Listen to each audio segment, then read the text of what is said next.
নমস্কার, আপনারা দেখছেন TV9 বাংলা ডিজিটাল। আমি কমলেশ। এই মুহূর্তে যে পূর্বাভাস আবহবিদরা দিচ্ছেন সেটা কিন্তু বেশ চিন্তার। তার কারণ সবে মাত্র মার্চ মাস, এখনও এপ্রিল, মে, জুন পড়ে রয়েছে। মার্চ মাসে ঠিক যে পূর্বাভাস আবহবিদরা মার্চের শুরুতেই বলেছিলেন এবছর মার্চেই দক্ষিণবঙ্গের বেশ কিছু তল্লাট তাপপ্রবাহের কবলে পড়ে যেতে পারে, আজকে সেই সতর্কতা জারি হয়ে গেল। মার্চ মাসেই মানে চৈত্রের শুরুতেই দক্ষিণবঙ্গের আপাতত 4 জেলায় তাপপ্রবাহের সতর্কতা জারি হয়েছে। ইতিমধ্যেই গরম তো অনেকটা বেড়েছে, তাপমাত্রা বাড়ছে এবং সামনেই দোলে গরম আরও বাড়বে এবং দোলের পর যা দেখা যাচ্ছে তাপমাত্রা আরও অনেকটা বেড়ে যেতে পারে। কতটা বাড়বে? তাপমাত্রা পৌঁছে যেতে পারে 40 ডিগ্রি সেলসিয়াসে মরশুমে প্রথমবার। ইতিমধ্যেই আমরা দেখতে পাচ্ছি গুজরাট, খানিকটা বিদর্ভ রিজিয়ন, খানিকটা উড়িষ্যা, কোনো জায়গায় 40 ডিগ্রি তাপমাত্রা পেরিয়ে গেছে, কোথাও 42 ডিগ্রিও পেরিয়ে গেছে। এবার দক্ষিণবঙ্গে 4 জেলা, এখনও পর্যন্ত যে 4 জেলায় রবিবার তাপপ্রবাহের পূর্বাভাস আবহবিদরা দিয়েছেন সেটা বাঁকুড়া, পশ্চিম বর্ধমান, পশ্চিম মেদিনীপুর এবং বীরভূম। এই 4 জেলায় বিক্ষিপ্তভাবে একটা দুটো জায়গায় 40 ডিগ্রি ছুঁয়ে ফেলতে পারে। তাপপ্রবাহ মানে সর্বোচ্চ তাপমাত্রা অবশ্যই 40 ছুঁতে হবে বা 40 পেরোতে হবে এবং সেটা স্বাভাবিকের থেকে 5 ডিগ্রি বেশি হতে হবে। দেখুন, এই মুহূর্তে মার্চ মাসে সর্বোচ্চ তাপমাত্রা, স্বাভাবিক সর্বোচ্চ তাপমাত্রা মোটামুটি কোথাও 32, কোথাও 33, কোথাও 34, অর্থাৎ 40 পেরোনো মানে সেটা 6 ডিগ্রি বা 7 ডিগ্রি ওপরে উঠে যাবে। এবং ইতিমধ্যে আমরা দেখতে পাচ্ছি তাপমাত্রা স্বাভাবিকের থেকে কোথাও 3 ডিগ্রি, কোথাও 4 ডিগ্রি ইতিমধ্যেই উঠে গিয়েছে এবং আজকে দক্ষিণবঙ্গের তাপমাত্রা 38 ডিগ্রি ছুঁয়ে ফেলেছে, যেটা দোলের সময় এক্সপেক্ট করছিলেন। সেটা দোলের দুদিন আগেই বাঁকুড়া, আরও একটা দুটো জায়গায় তাপমাত্রা 38 ডিগ্রি ছুঁয়ে ফেলেছে। কলকাতার তাপমাত্রাও বেড়েছে এবং কালকে কলকাতার তাপমাত্রা 36 ডিগ্রিতে পৌঁছে যেতে পারে। খানিকটা ডিফারেন্ট, বেশ খানিকটা ডিফারেন্ট বলবো উত্তরবঙ্গের মানুষ নানা কারণে বঞ্চনার অভিযোগ তোলেন, কিন্তু এই মুহূর্তে প্রকৃতি উত্তরবঙ্গের বেশ কিছু অঞ্চলের জন্য বেশ সদয়। এই যে পার্থক্যটা সেটা একটুখানি বলি। যেমন ধরা যাক আজকে আলিপুরের তাপমাত্রা 34.7 ডিগ্রি সেলসিয়াস, যেটা কালকে 36 হয়ে যেতে পারে। দমদমে সর্বোচ্চ তাপমাত্রা আজকে ইতিমধ্যেই 36.6, বাঁকুড়া 38.1, কলাইকুণ্ডা 37.8, পানাগড় 37.9, ঝাড়গ্রাম আজকে 38 ডিগ্রি সেলসিয়াস। বুঝতেই পারছেন ফাল্গুন মাস চলছে, এখনই কি বিভৎস গরম, রোদের তেজ মারাত্মক এবং এরপরে গরম হাওয়ার হলকা বইবে শনি রোববার নাগাদ, এরকমই পূর্বাভাস। দোলেও বেশ কিছু জায়গায় গরম হাওয়া থাকতে পারে।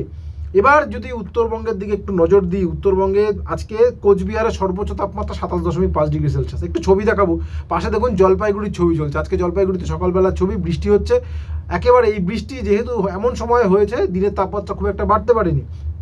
জলপাইগুড়ির সর্বোচ্চ তাপমাত্রা আজকে 23.1 ডিগ্রি সেলসিয়াস। কোথায় বাঁকুড়া 38, কোথায় জলপাইগুড়ি 23, মানে দিনের বেলা দুপুরবেলা সর্বোচ্চ তাপমাত্রা। Alipurduar 26, Bagdogra 24.7 degree Celsius. বুঝতেই পারছেন অনেকটা ফারাক, যদিও উত্তরবঙ্গের অনেক জায়গা মানে ওই দার্জিলিং, জলপাইগুড়ি, কালিম্পং, আলিপুরদুয়ার, কোচবিহার এই অঞ্চলটাতে যেহেতু বৃষ্টি হয়েছে, ফলে এখানকার মানুষ অনেক ভালো ওয়েদার পেয়েছেন। কিন্তু মালদা বা 2 দিনাজপুরে সেই সুযোগটা কিন্তু হয়নি। মালদার সর্বোচ্চ তাপমাত্রা 33.9 ডিগ্রি সেলসিয়াস, মানে প্রায় দক্ষিণবঙ্গের কিছু জায়গার মতোই।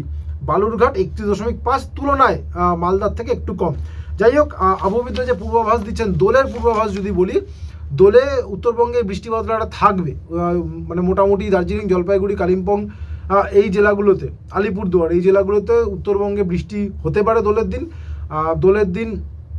বাকি রাজ্যে সেখানে কিন্তু তাপের দাপটি থাকবে।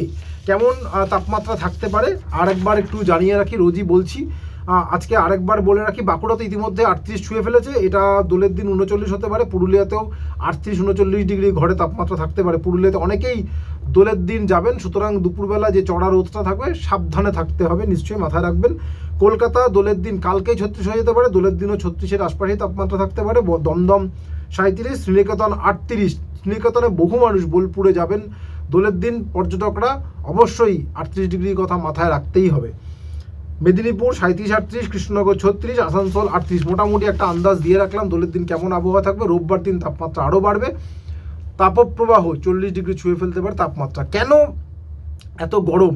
আবহবিদরা যেটা বলছেন, এই মুহূর্তে বঙ্গোপসাগর থেকে জলীয় বাষ্প ঢোকার প্রসেসটা প্রায় বন্ধই হয়ে গেছে, বিশেষ করে দক্ষিণবঙ্গ, বিহার, ঝাড়খণ্ড, উড়িষ্যা, ইভেন আর আরও ভেতরের দিকে তো যদি আমরা যাই, মধ্য ভারত, উত্তর পশ্চিম ভারত, বঙ্গোপসাগর থেকে জলীয় বাষ্প ঢুকছে না, সেটা মানে বঙ্গোপসাগর থেকে জলীয় বাষ্প ঢোকার যে রাস্তাটা বলা যায় কাট অফ হয়ে গেছে, ফলে রোদের তেজ অনেক বেশি এবং শুকনো গরম উত্তর দিক থেকে, উত্তর পশ্চিম দিক থেকে। এতদিন শীতকালে যেখান থেকে ঠান্ডা হাওয়া আসছিল সেখান থেকে এখন শুকনো গরম হাওয়া আসছে এবং হাওয়াটা ওপরের দিক থেকে নিচের দিকে নামছে, মানে নিচের দিক থেকে ওপরের দিকে হাওয়া উঠলে তো বৃষ্টি বাদলার সম্ভাবনা থাকে, সেই সম্ভাবনাটা এই মুহূর্তে নেই। উত্তরবঙ্গে পরিস্থিতি আলাদা। উত্তরবঙ্গে এই মুহূর্তে যেহেতু বেশ কয়েকটা নিম্নচাপ অক্ষরেখা রয়েছে, সেখানে বঙ্গোপসাগর থেকে জলীয় বাষ্প চলে যাচ্ছে, ফলে বৃষ্টির পরিস্থিতি উত্তরবঙ্গ, উত্তর পূর্ব ভারত সব জায়গাতেই বৃষ্টি বাদলা হচ্ছে, ফলে উত্তরবঙ্গের সঙ্গে দক্ষিণবঙ্গের একটা ফারাক তৈরি হচ্ছে। আপাতত এই ফারাকটা দোল পর্যন্ত থাকবে এবং তারপরে দক্ষিণবঙ্গে যেটা বললাম তাপপ্রবাহ, মার্চের শুরুতে আবহাওয়াবিদরা বলেছিলেন এবার মার্চেই তাপপ্রবাহ থামা বসাতে পারে, সেটাই বোধহয় সত্যি হতে চলেছে, যে সত্যিটা আমরা কেউই চাইনি কিন্তু হতে চলেছে। সুতরাং একটু সাবধানে থাকবেন। আপাতত এটুকুই। সঙ্গে থাকার জন্য অনেক ধন্যবাদ।